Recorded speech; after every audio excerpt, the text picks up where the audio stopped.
हम energy transfer की बात करते हैं। Energy transfer is real. जो लोग इसके बारे में नहीं मानते हैं वो अलग बात है, पर ये रियल है, इसमें कोई दो राय नहीं है।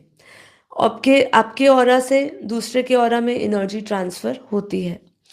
अब उसमें बापूजी ने समझाया कि जब आप किसी को याद करते हो तो एक्शन का रिएक्शन आता है। आपने याद किया किसी को, आपके ऑरा, ऑरा मतलब आपका जो आकाश तत्व में जितना भी फीलिंग्स, इमोशंस, रिकॉर्डिंग जो कुछ भी है, उस आत्मा, दूसरे जिसको आप याद कर रहे हो उस आत्मा के प्रति, वो भी आपके अंदर आपके आकाश तत्व में रिकॉर्डेड है।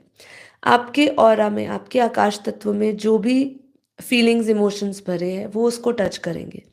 इसलिए बापूजी इसमें क्या कह रहे हैं, तुमने उसे याद किया, तुम्हारी पावर उसमें गई। तुम्हारी पावर उसमें गई तो उसका जो कचरा है, मतलब अगर वो आत्मा विकारी है, क्योंकि बापूजी ने उस वीडियो में ये भी बोला कि ये तो जो राग, द्वेष, ईर्ष्या ये सब छोड़ने की जो बात आ रही है तो छोटे-छोटा विकार है। लेकिन इसको छोड़ना बहुत महत्वपूर्ण है। तो ये भी अगर किसी आत्मा को जिसको याद कर रहे हो वो नेगेटिव है, अब आपको तो इसलिए कहते हैं ना, किसी को जज मत करो, सोचना स्वरूप ना बनो, किसी को सोचोगे तो उसकी एनर्जी आपके अंदर आएगी, उसकी पावर, नेगेटिव पावर आपके अंदर आएगी। वो आत्मा नेगेटिव है, उसका ऑरा, उसका आकाश तत्व में नेगेटिव वाइब्रेशंस है।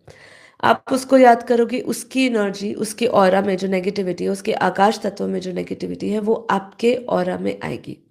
आपकी पावर उसको मिलेगी। मतलब आपने अगर योग किया और योग में आप अच्छे संकल्पों से भर गए, आपने, आपके अंदर पावर भी आपको महसूस होती है। लेकिन जब भी हम किसी ऐसी आत्मा को याद करते हैं जो विकार युक्त होती है, अब देखिए कभी किसी को याद करके आपको गुस्सा आ जाता है। अब ये गुस्सा आपका इनबिल्ट नहीं था, आपने किसी को याद किया, उसके वाइब्रेशंस ही ऐसे हैं, उसको याद करते ही आपके अंदर वो एनर्जी ट्रांसफ़र हुई।